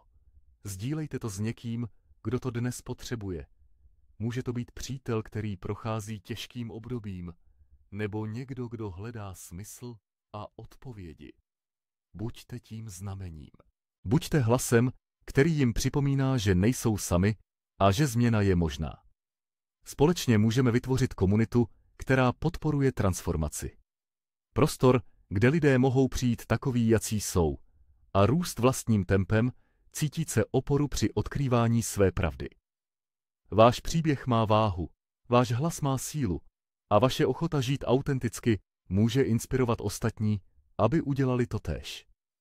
Dejte mi vědět v komentářích, co vás na této zprávě zasáhlo. Co jste připraveni změnit, abyste se více spojili se svou pravdou. Když sdílíte svou cestu, nejenže inspirujete ostatní, ale také posilujete svou vlastní oddanost. Takto skutečná proměna začíná. Takto se stáváte živým příkladem zprávy, kterou nosíte. Máte moc být hlasem pro změnu. Nepodceňujte sílu laskavého slova, sdíleného příběhu nebo upřímného komentáře. Každý krát, když se zapojíte do obsahu, jako je tento, ať už tím, že přidáte "to se mi líbí", napíšete komentář, nebo ho prostě sdílíte, pomáháte šířit tuto zprávu k lidem, kteří ji mohou opravdu potřebovat. Stáváte se součástí změny, která dalece přesahuje to, co jste schopni vidět. Život nabízí nekonečné možnosti a právě teď máte možnost zvolit, jak chcete žít. Odvažte se být autentičtí. Odvažte se osvobodit od očekávání, která vás brzdí. Odvažte se zeptat sami sebe, kdo vlastně jsem. A poté žijte svůj život jako upřímnou odpověď na tuto otázku. Protože když to uděláte, nejenže změníte svůj příběh, ale stanete se i tou změnou, na kterou svět čeká. Děkuji, že jste součástí této cesty. Těším se na vás v dalším videu a pamatujte, že vše začíná u vás. Budu tu na vás čekat. Pokud se jednou ocitnete vzhůru v noci, neschopní usnout, bez ohledu na to, jak jste unavení, vaše mysl vám možná chce něco důležitého sdělit. Není to jen o kofeinu nebo každodenním stresu. Renomovaný švýcarský psychiatr Carl Jung naznačuje, že nespavost může být zprávou z hlubších vrstev vaší psychiky. Není to pouhé nepohodlí. Je to znamení, že něco ve vás se probouzí. Možná něco, co jste se snažili potlačit nebo ignorovat po dlouhou dobu. A nyní, v tichu noci, to odmítá zůstat neviděno. Co když vaše neklidné myšlenky ve 2 nebo 3 ráno nejsou náhodné? Co když jde o záměrné výzvy od části vás, kterou jste potlačili, vaší vnitřní temnoty? Jung věřil, že když spíme, vědomá mysl se vzdává kontroly a tehdy vystupuje nevědomí. Na tomto tichém bojišti mezi vědomím a sny ožívají vaše nevyřešené emoce, skryté obavy a potlačené pravdy. Pokud se vyhýbáte aspektům své identity, najdou si cesty, jak se znovu objevit, často ve formě nespavosti, noční úzkosti nebo znepokojujících snů. Zastavte se a přemýšlejte o tom. Během dne jste zaneprázdnění úkoly, rozptýlením, konverzacemi a odpovědnostmi. Usmíváte se, i když se vám nechce. Přikývnete na souhlas, když byste chtěli křičet. Chováte se zdvořile, i když jste hluboce frustrovaní. Nosíte masku, pečlivě vytvořenou verzi sebe sama, která vyhovuje očekáváním vašeho okolí. Ale když slunce zapadne a vy zůstanete sami se svými myšlenkami, když jsou světla zhasnutá a nikdo tu není, pro koho byste se museli předvádět, ta maska začíná sklouzávat. A co se skrývá pod ní, je vaše temnota, část vaší osobnosti, kterou jste odmítli, hanbili se za ni nebo ji skrývali. Může to být hněv, který jste neměli povoleno projevit. Sny, o kterých vám bylo řečeno, že jsou nerealistické. Vlastnosti, za které jste se cítili provinile. Touhy, kterých jste se naučili bát. Tyto fragmenty vaší identity nezmizí, čekají. A v noci, kdy jste zranitelní a bezbraní, vystoupí na povrch a žádají o pozornost. Jung zdůraznil, že temnota není zlá. Není to něco, co byste měli vyhnat nebo zničit. Naopak, je to klíčové pro vaši celistvost. Temnota uchovává části vaší duše, které jste se vzdali, mocné, emocionální, syrové a kreativní aspekty vaší existence. Čím více ji odmítáte, tím hlasitější se stává. A v mnoha případech je nespavost právě tím hlasem, který se odmítá nechat umlčet. Je to výzva k integraci, ne potlačení. Prosba z vašeho vnitřního světa, abyste přestali utíkat, přestali popírat a začali naslouchat. Pojďme se ponořit hlouběji. Všimli jste si někdy, jak myšlenky, které vás v noci pronásledují, bývají často brutálně upřímné. Znovu prožíváte staré dialogy. Vracíte se k minulým chybám. Zpochybňujete svá rozhodnutí. Cítíte emoce, kterým jste se pokoušeli vyhnout. To není náhodné. Noční mysl je intuitivnější a více propojena s nevědomím. Odstraňuje hluk a rušení z vnějšího světa a nutí vás, abyste se ocitli sami se svými myšlenkami. A pokud jste dosud neuznali svou osobní pravdu, tato konfrontace může být tak nepříjemná, že vám zabrání usnout. Ale tady přichází ta silná část. To, co vás v noci sužuje, se může stát vaším největším učitelem, pokud se naučíte nebát se ticha. Pokud se postavíte nepohodlí místo, abyste mu unikali, váš stín se může stát vaším spojencem, nikoli hrozbou. Přijetím toho, co jste skrývali, začnete znovu nacházet svou plnou podstatu. Vytváříte prostor pro emocionální uvolnění, soucit se sebou a proces uzdravování.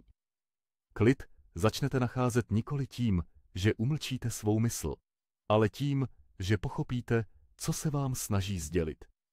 Nespavost se pak stává nejen prokletím, ale i zrcadlem, které odráží vaše nenaplněné potřeby, emocionální rány a opuštěné sny.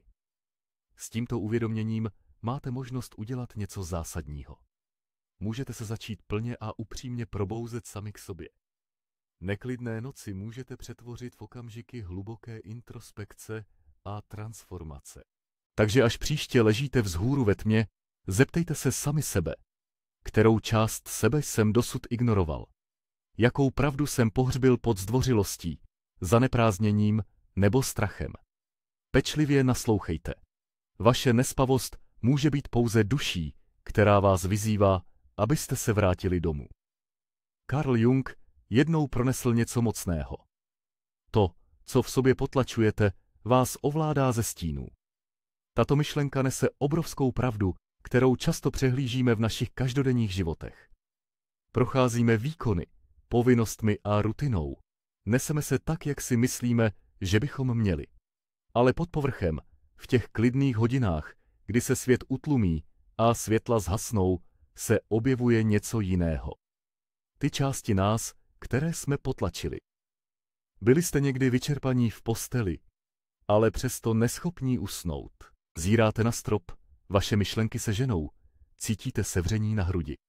Zkoušíte všechno, počítání, dýchání, vypínání telefonu, ale odpočinek vám uniká. Když se to stane, zeptejte se, kterou část sebe dnes odmítám uznat.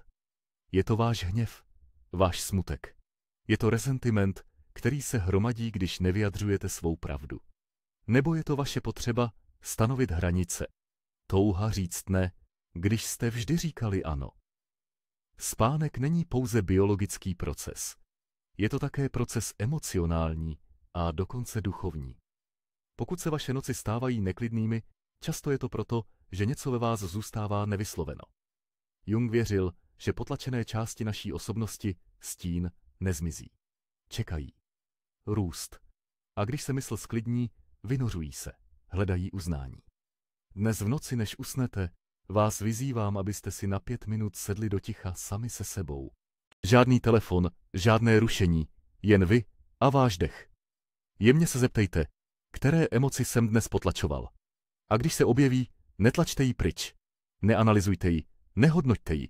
Jen ji uznejte. Řekněte vnitřně, vidím tě, vítám tě, jsi součástí mě. Tento jednoduchý akt přijetí může uklidnit mysl lépe než jakýkoliv lék na spaní. První krok k klidnému spánku nespočívá v boji se sebou, ale v tom stát se svým přítelem. Když přijmete svůj stín místo, abyste ho popírali, váš vnitřní svět začíná ustupovat. Myšlenky už nemusí křičet ve tmě noci, aby byly slyšeny. Nespavost však není pouze o potlačených emocích. Skrývá se zde něco mnohem hlubšího. Jde o vnitřní konflikt, o zápas mezi tím, kým skutečně jste, a tím, kým jste byli vyzváni být. Jung tento boj popsal jako konflikt mezi personou a pravým já. Persona představuje masku, kterou nosíme, verzi sebe sama, formovanou očekáváními, rolemi a výkonem. Je to úsměv, který vyjadřujete, když se ve vás všechno hroutí. Je to klidný tón, když v sobě nosíte hněv. Je to tiché přitakání, když byste chtěli křičet. Ale vaše pravé já ví. Rozumí rozdílu mezi pravdivostí a výkonem. Ví, kdy nejste sami sebou a čeká na klid noci, aby se mohlo projevit. Zaznamenali jste, že vaše nejtěžší noci často přicházejí po dnech, kdy jste měli pocit, že hrajete roli. Kdy jste řekli ano z povinnosti místo z touhy. Kdy jste se usmívali na místech, kde jste se necítili bezpečně. Kdy jste skrývali svou pravdu, abyste ostatním nečinili nepříjemnosti. To jsou noci, kdy se váš stín probouzí, protože hluboko uvnitř ví, že se zrazuje. Jung byl přesvědčen, že příliš dlouhá doba, strávená v roli persony, té lesklé, kontrolované masky, vytváří hluboké psychologické napětí. Je to jako nosit těžkou masku celý den. A když přijde noc a vy ji sundáte, tlak se nestrácí, ale vybuchuje. Mnoho žen, se kterými jsem mluvil, sdílí tento stejný vzorec. Jejich nejhorší noci nespavosti přicházejí po chvílích, kdy se museli potlačit. Po rodinných večeřích, kdy hráli zprostředkovatele. Nebo po pracovních schůzkách, kdy potlačili své názory, a po rozhovorech, kde byli chváleni za bezstarostnost, zatímco uvnitř křičeli. A tak se noc stává prostorem pro projevení vašeho pravého já. Vaše mysl je rozrušená, vaše tělo napjaté. Cítíte nepříjemný pocit, že něco není v pořádku, ale nedokážete to přesně pojmenovat. Ta disonance mezi tím, kým jste, a tím, jak se prezentujete, se stává zdrojem neklidu. Váš stín vás netrestá. Usiluje o vaši svobodu. Snaží se vám sdělit, že je čas překlenout propast mezi vaší maskou a vaší pravdou. Je čas přestat se opouštět ve dne, abyste se nemuseli prát sami se sebou ve tmě. Tady je cvičení. Zítra, když se ocitnete v situaci, kde obvykle nasazujete svou masku, zastavte se. Tiše se zeptejte, co by moje pravé já udělalo v této situaci. Nemusíte se měnit přes noc. Jen začněte tím, že si uvědomíte rozdíl mezi tím, co děláte, a tím, co skutečně chcete. Toto uvědomění je prvním krokem k integraci. A než dnes v noci usnete, opakujte tuto větu. Dovolím si být autentický. Moje autenticita mi přináší klid. Protože když přestanete odolávat tomu, kým opravdu jste, vaše mysl už nemusí zůstávat vzhůru, aby vám to připomněla. Ale tento boj mezi maskou a pravdou je jen částí příběhu. Existuje další vrstva, další hlas ve stínech vaší nespavosti, který vás může překvapit. Vaše neschopnost spát často odhaluje něco zásadního o vašem vztahu k ovládání. Jung si všiml, že lidé, kteří mají největší problémy se spánkem, bývají často ti, kteří se snaží řídit každý aspekt svého bdělého života. Řídí výsledky, předpovídají problémy, anticipují emoce, nejen své vlastní, ale i emoce ostatních. Když nastane tma a život nás vyzývá, abychom se odevzdali spánku, naše myšlenky se vzpírají a nechce se nám uvolnit. Jste tím člověkem, který si pečlivě naplánuje každý detail následujícího dne, ještě než se položí. Přehráváte si rozhovory a zkoumáte každé slovo. Ležíte v posteli a snažíte se vyřešit situace, které se ještě ani nestaly. Pokud ano, možná vám váš stín naznačuje závislost na kontrole. A tady přichází paradox. Spánek si žádá odevzdání a víru. Schopnost důvěřovat, že nemusíte být ve střehu neustále. Že svět se nezhroutí, když na chvíli přestanete myslet. Pokud však váš bdělý život spočívá na neustálé ostražitosti, pokud se vaše hodnota váže na dokonalost a vaše bezpečí na předvídatelnosti, pak se samozřejmě vaše mysl nebude umět sklidnit. Nikdy jste jí to nenaučili. Jung mluvil o důležitosti důvěry v nevědomí. Věřil, že ti, kdo se snaží kontrolovat vše, své emoce, svůj obraz, svůj život, vytvářejí tak intenzivní napětí, že se nakonec projeví fyzicky. Tělo volá po odpočinku, ale mysl odmítá poslechnout. Zkuste nad tím přemýšlet. Celý den ovládáte svá slova, reakce, chování, rozhodnutí a pak přijde spánek. Nejdůležitější proces přírody, který vás žádá, abyste to všechno pustili. Pro mnohé ženy, zejména ty, které byly vychovány v přesvědčení, že musí být dokonalé, aby byly milovány, se to odevzdání může zdát hrozivé, ale není. Je to léčivé. Vaše mysl se nesnaží sabotovat vás. Snaží se vás chránit tím nejlepším způsobem, jak umí. Teď je čas jí ukázat jinou, jemnější cestu. Zkuste to dnes večer.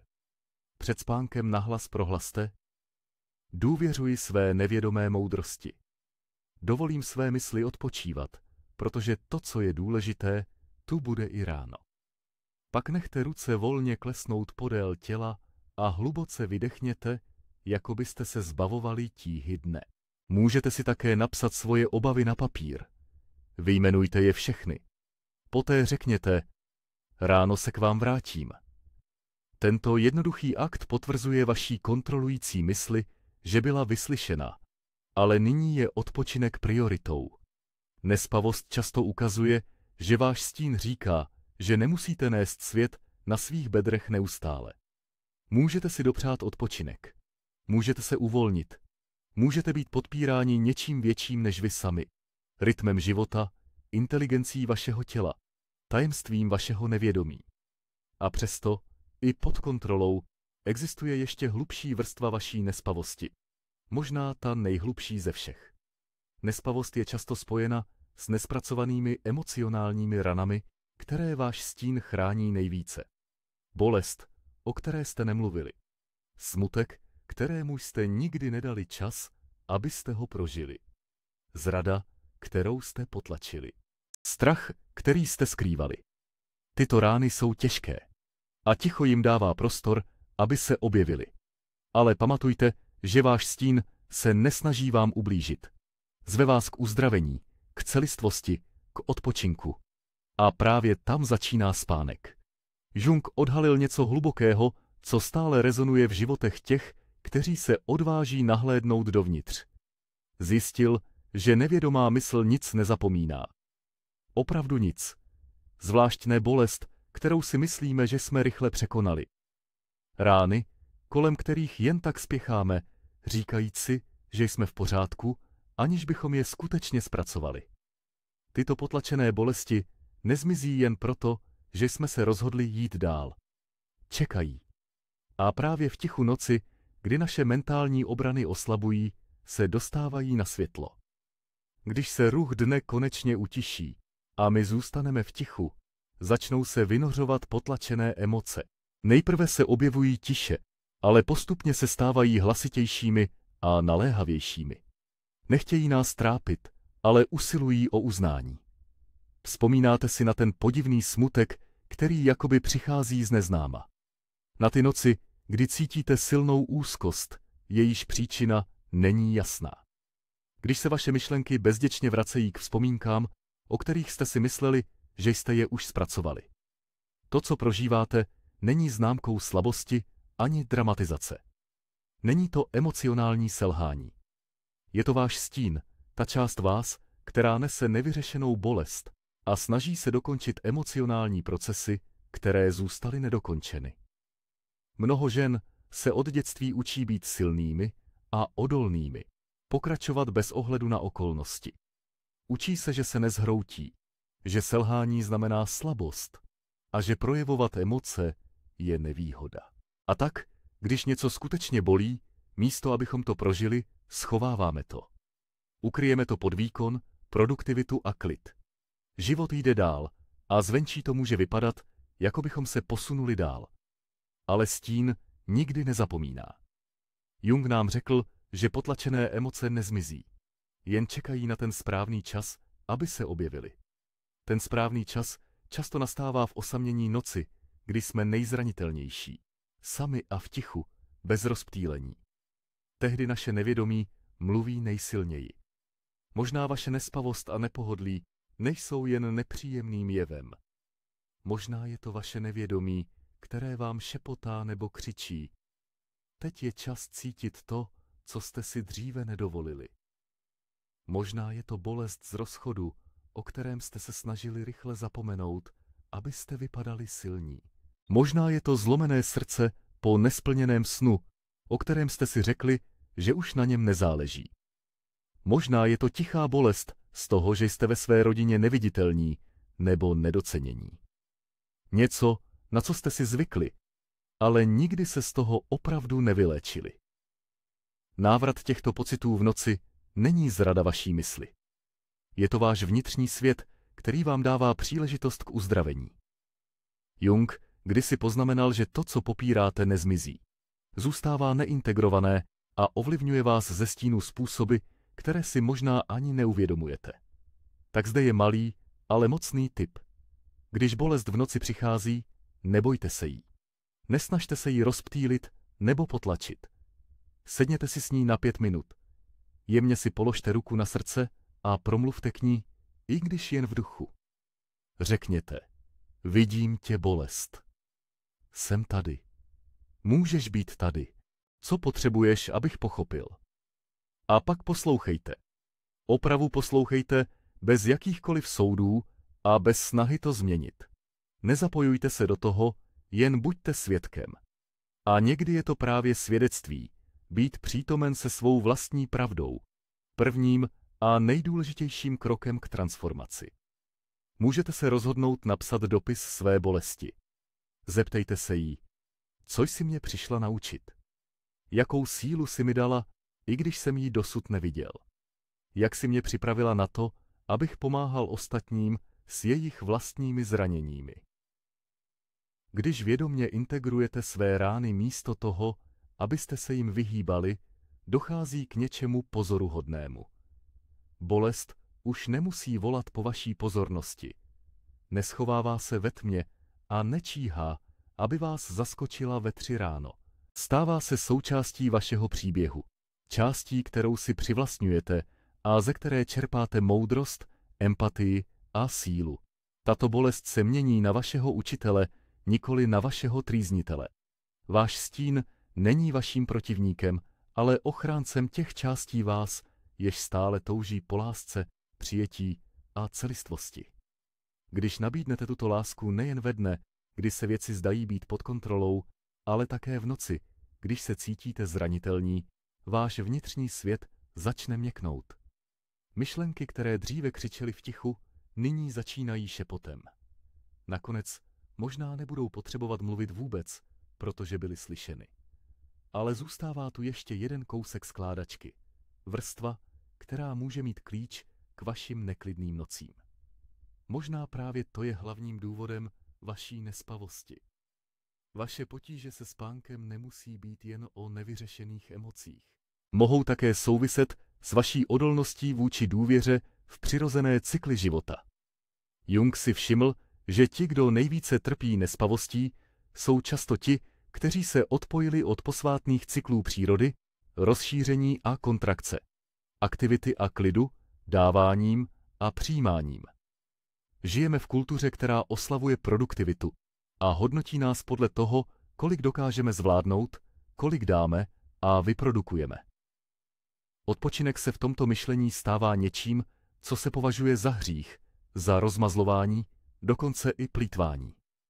Mnoho žen tuto víru silně internalizuje. Učí se fungovat jako stroje, bez možnosti se zastavit. Vstávají brzy, chodí spát pozdě, vyčerpávají se a nazývají to silou. Věří, že jejich hodnota spočívá v tom, že jsou neustále k dispozici pro ostatní, že jsou nápomocné a spolehlivé. Myšlenka na obyčejný odpočinek, na prosté bytí, se zdá být nepohodlná, dokonce děsivá. Ale váš stín, ten, který vás navštěvuje v tichu noci, se vzpírá tomuto umělému způsobu života. Nechce být vnímán jako stroj, touží po obnově a jemnosti. Ví, že skutečné uzdravení a celistvost nemohou existovat bez odpočinku. Možná, že vaše nespavost není vadou, kterou je třeba odstranit, ale poselstvím. Možná je to výzva k cítění, důvěře, odpočinku a ctění rytmů vašeho těla, moudrosti vašich emocí a pravdy vašich zkušeností. Nejste zlomení. Jste jemně, ale vytrvale voláni zpět k sobě, k částem, které jste se snažili zapomenout, k jemnosti, kterou jste potlačili, k noci, která není bojištěm, ale svatyní. Nechte to být místem shledání, nikoli odporu. Nechte svůj stín promluvit. A tentokrát se nechte slyšet. Carl Jung měl hluboké porozumění lidské povaze. Uvědomil si, že jsme přirozeně cyklické bytosti. Stejně jako rytmy země, fáze měsíce, změny ročních období a cykly východu a západu slunce, Jsme určeni pro plynutí cykly. Nebyli jsme stvořeni pro neustálý pohyb či neúnavnou produktivitu. Přesto se v moderní společnosti snažíme udržet stav trvalé aktivity. Oslavujeme úsilí, glorifikujeme zaneprázdněnost a odpočinek považujeme za privilegium, které si musíme zasloužit. Když to děláme, vytváříme vnitřní nerovnováhu, disharmonii, která se nakonec stane neviditelnou. Až se začne projevovat, často se projevuje jako nespavost.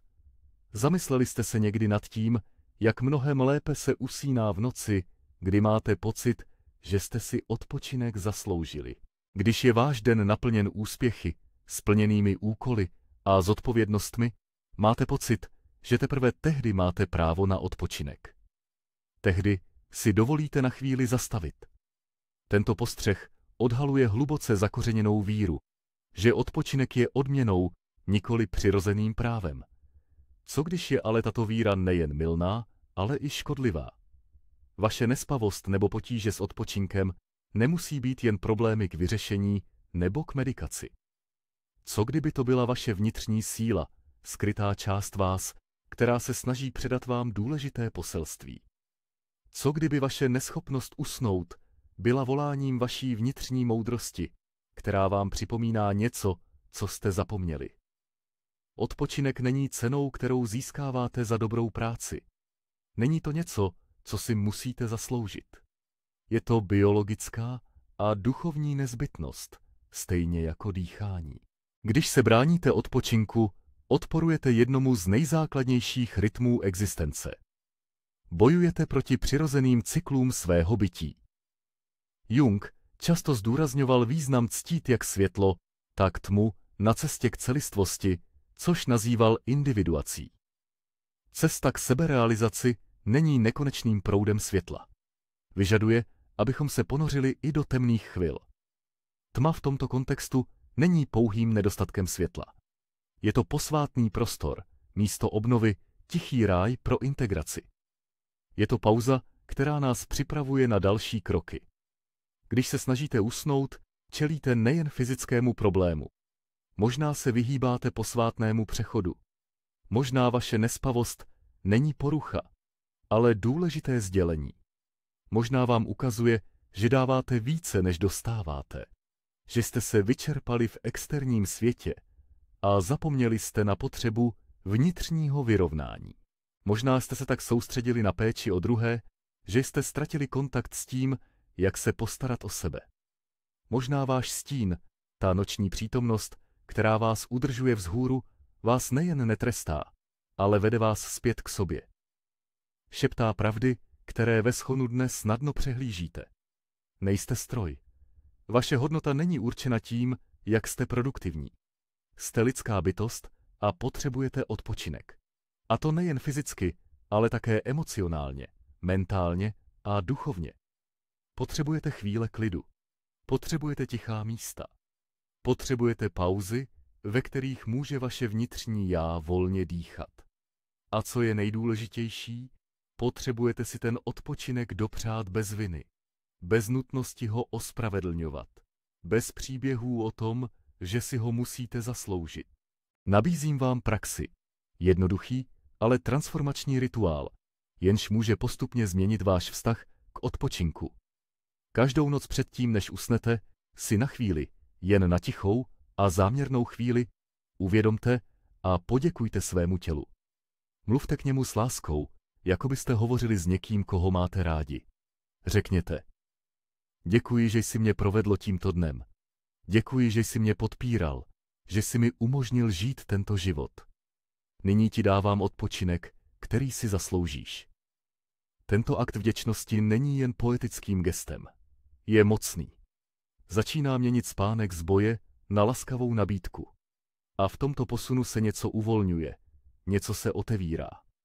Už se nebojujete s nocí, ale objevujete její tichou krásu. Můžete si vytvořit jednoduchý rituál, který oddělí váš den od noci. Není potřeba, aby byl složitý. Můžete zapálit svíčku, užít si teplou koupel, nebo pomalu projít svým domovem, zhasnout světla a šeptat každé místnosti: je čas na odpočinek. Tyto drobné činy oslovují vaše podvědomí. Posílají signál vašemu vnitřnímu já, že odpočinek není pouze povolen, ale je posvátný a zaslouží si úctu. Carl Jung kdysi řekl: privilegium života spočívá v tom, stát se tím, kým skutečně jste. A součástí toho, kým skutečně jste, je bytost, jež potřebuje odpočinek. Bytost, která si zaslouží klid. Bytost, která se rozvíjí nejen v akci, ale i v tichu. Když tuto pravdu přijmete plně a bez výhrad, dojde k něčemu zásadnímu. Vaše nespavost se začne transformovat. Napětí se uvolní. Noci bez spánku přestanou mít moc, protože váš stín už vás nebude držet vzhůru, aby vám ukázal, co jste si konečně uvědomili. Opakujte si toto tvrzení každou noc jako mantru, jako modlitbu. Ctím svou potřebu odpočinku. Moje hodnota se nesnižuje, když si dopřeji pauzu. Zasloužím si klid v noci. Jakmile tato slova přestanou být jen frází a stanou se vírou, váš stín už nebude muset křičet, aby byl slyšen. Nebude potřebovat narušovat váš spánek, aby vás vedl zpět domů. Konečně s vámi v tichu nalezne klid. Takže, pokud jste poslouchali až sem, zapamatujte si toto. Vaše nespavost není vaším nepřítelem. Je to váš nejmoudřejší učitel v přestrojení. Váš stín se vás nesnažil potrestat. Snažil se vás milovat. Osvětloval místa ve vás, která toužila po uzdravení, uznání a soucitu.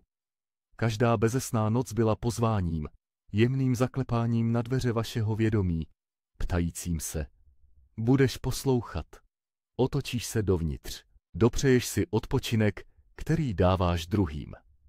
Když konečně řeknete ano, když přijmete noc jako spojence místo protivníka, začnete žít autentičtěji. Začnete spát klidněji a konečně se vrátíte k rytmu, který je vaší pravou podstatou. Jung měl pravdu, když říkal, že naše rány se stávají našimi největšími zdroji moudrosti, pokud jsme ochotni s nimi pracovat, místo abychom proti nim bojovali. Ta nespavost, s níž se potýkáte, ty neklidné noci, ta závodící mysl ve 3 ráno, se vás snažila něco naučit. Není to trest ani porucha. Jsou to zprávy. Vaše nespavost se snažila ukázat vám vaši hlubokou potřebu autenticity. Odkryla váš komplikovaný vztah s kontrolou a vyplavila na povrch neuzdravené emocionální rány, které byly dávno potlačeny. A co je nejdůležitější, ukazovala vám zpět na něco tak základního a přirozeného. Vaše neodcizitelné právo na odpočinek. Když začnete skutečně naslouchat těmto zprávám, dojde k něčemu úžasnému. Přestanete válčit sami se sebou. Váš stín už vás nebude muset budit uprostřed noci, protože jste začali dávat prostor během dne. Začali jste uznávat ty části sebe, které byly dříve umlčeny. Začali jste žít pravdivěji, více v souladu s tím, kým skutečně jste. Uvolňujete se od obsesivní potřeby kontroly, protože chápete, že to nikdy nebylo o bezpečnosti, ale o strachu, který se skrýval pod touto maskou. Učíš se přijímat a zpracovávat své emoce místo toho, abys je obcházela.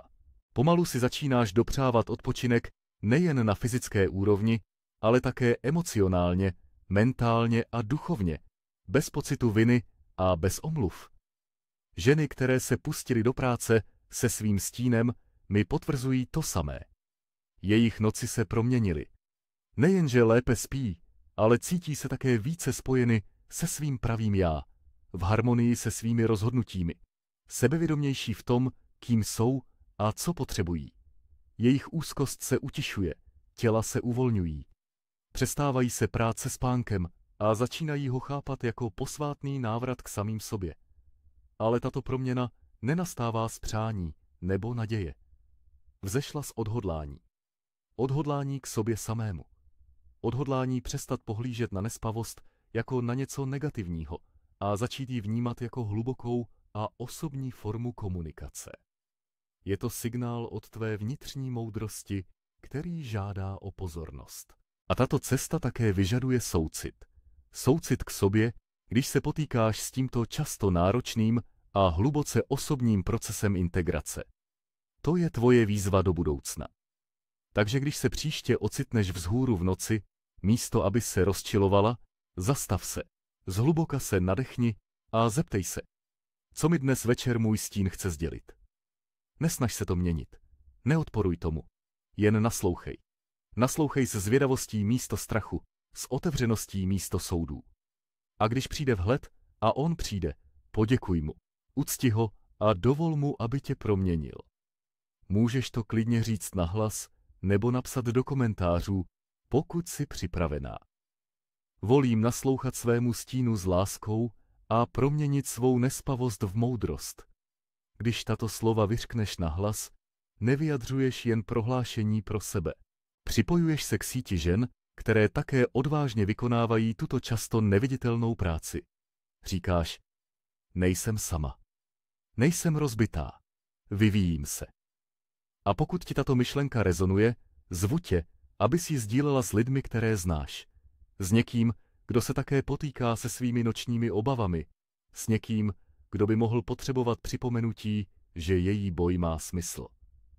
Někdy stačí jeden hlas, aby nám ukázal, že prožívání má účel, že temnota nám může něco nabídnout.